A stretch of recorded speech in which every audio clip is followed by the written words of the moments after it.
लोगों के घर के आसपास ऐसे दो पेड़ होते हैं तो साक्षात स्वर्ग से देवता आते हैं उनके घर। मित्रों, आज के इस वीडियो में हम आपको बताएंगे कि यदि जिन लोगों के घर के आसपास ऐसे दो वृक्ष होते हैं तो समझ जाइए कि वह घर बेहद भाग्यशाली है और उस घर के लोगों का बहुत भाग्य प्रबल है।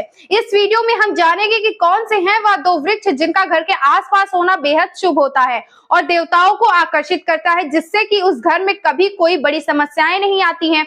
आइए जानते हैं कौन से हैं वह दो वृक्ष। वैसे तो आपने कई लोगों के घर के आसपास पेड़ पौधे लगे देखे होंगे, पर आपने ऐसे दो पेड़ बेहद ही कम लोगों के घर के आसपास लगे हुए देखे होंगे। पर यदि ऐसे दो पेड़ जिन लोगों के घर के आसपास रहते हैं तो समझ जाइए कि वह घर आम नहीं है, वह देवताओं का घर माना जाता है। ऐसे घर में विशेष करके देवी देवताओं की कृपा बनी रहती है, खासकर महालक्ष्मी उस घर में सदैव निवास करती हैं। आइए जानते हैं कि कौन से हैं वह दो वृक्ष। सबसे पहला है आकड़े का पेड़। मित्रों, जिस घर के आसपास आकड़े का पेड़ होता है या कोई पौधा होता है तो वह घर भी बेहद भाग्यशाली होता है। ऐसे घर पर देवताओं की विशेष कृपा होती है क्योंकि आकड़े का पेड़ बेहद शुभ होता है।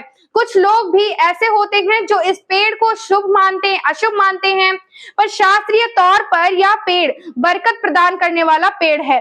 इस पेड़ का घर में के आसपास रहना बेहद शुभ होता है, पर भूलकर भी आपको इस पेड़ को अपने घर में नहीं लगाना चाहिए। यह पेड़ यदि घर के आसपास है तो शुभ होता है, पर घर के अंदर यदि यह पेड़ होता है तो अशुभ होता है। इसीलिए इस पेड़ का घर के आसपास रहना बेहद शुभ होता है और वह घर बेहद भाग्यशाली होता है जिस घर के आसपास अचानक से ही आकड़े का पेड़ उग जाता है या कोई पौधा उग जाता है। उस घर में साक्षात देवी लक्ष्मी प्रवेश करती हैं, ऐसा माना जाता है। और यह इस बात का संकेत ही होता है क्योंकि आकड़े का पेड़ देवताओं को आकर्षित करने वाला पेड़ है। यह पेड़ जिस घर के आसपास होता है ऐसा घर भी आम नहीं होता है, ऐसे घर भी शुभ होता है। और वही मित्रों, जिन लोगों के घर के आसपास यदि आकड़े का पेड़ नहीं है तो वह चाहे अपने घर के आसपास आकड़े का पेड़ लगा सकते हैं। आकड़े का पेड़ सकारात्मक ऊर्जा का प्रतीक होता है और इस सकारात्मक ऊर्जा को संचारित करता है। आकड़े का पेड़ घर के आसपास रहने से नकारात्मक शक्तियां घर में कभी प्रवेश नहीं करती हैं और तुरंत ही समाप्त हो जाती हैं, क्योंकि अक्सर मित्रों लोग इस बारे में नहीं जानते होंगे कि आकड़े के पेड़ से जो दूध जैसा पदार्थ निकलता है वह बुरी से बुरी नकारात्मक ऊर्जा को समाप्त कर देता है। इसीलिए आपको कभी ऐसा नहीं समझना चाहिए कि आकड़े का पेड़ अशुभ होता है। और वही दूसरा पेड़ है पीपल का पेड़।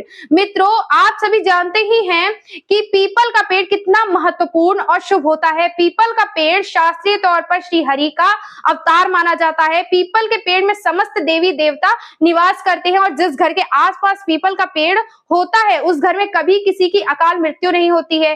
पीपल का पेड़ जिस घर के आसपास होता है और यदि उस घर में किसी सदस्य की मृत्यु भी हो जाती है तो वह व्यक्ति मृत्यु के पश्चात मोक्ष की प्राप्ति होता है। इसीलिए पीपल का पेड़ समस्त पुण्य प्रदान करने वाला होता है। पीपल का पेड़ घर के आसपास रहने से घर के अंदर नकारात्मक ऊर्जा समाप्त हो जाती है और नकारात्मक ऊर्जा फिर कभी दोबारा प्रवेश नहीं कर पाती। पीपल का पेड़ घर के आसपास रहने से घर में बुरी ऊर्जा प्रवेश नहीं करती है। शास्त्रों के अनुसार पीपल का पेड़ घर के आसपास रहने से घर में सदैव सकारात्मक ऊर्जा बनी रहती है और घर में रहने वाले लोगों की उन्नति ही उन्नति होती रहती है। मित्रों, आपको इस बात का विशेष ध्यान रखना चाहिए कि पीपल के पेड़ कभी टहनी नहीं तोड़नी चाहिए। पीपल के पेड़ की टहनी तोड़ना महापाप माना गया है और ऐसा करने से आपको परेशानियां ही परेशानियां भुगतनी पड़ सकती हैं।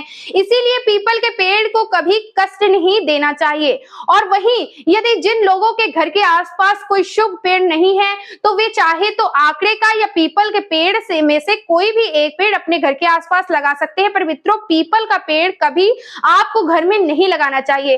पीपल का पेड़ घर के बाहर लगाना ही शुभ होता है क्योंकि पीपल का पेड़ लगातार तीव्र गति से बढ़ता है। इसीलिए इसको घर में लगाने से इसकी संपूर्ण सेवा हम नहीं कर सकते। इसीलिए पीपल का पेड़ घर के बाहर लगाना शुभ होता है। आप चाहे तो किसी बड़े स्थान पर पीपल का पेड़ लगा सकते हैं। तो मित्रों, ये थे वह दो पेड़ जिनका घर के आसपास होना सबसे ज्यादा शुभ और फलदायी माना जाता है। जय भोलेनाथ, जय माता लक्ष्मी।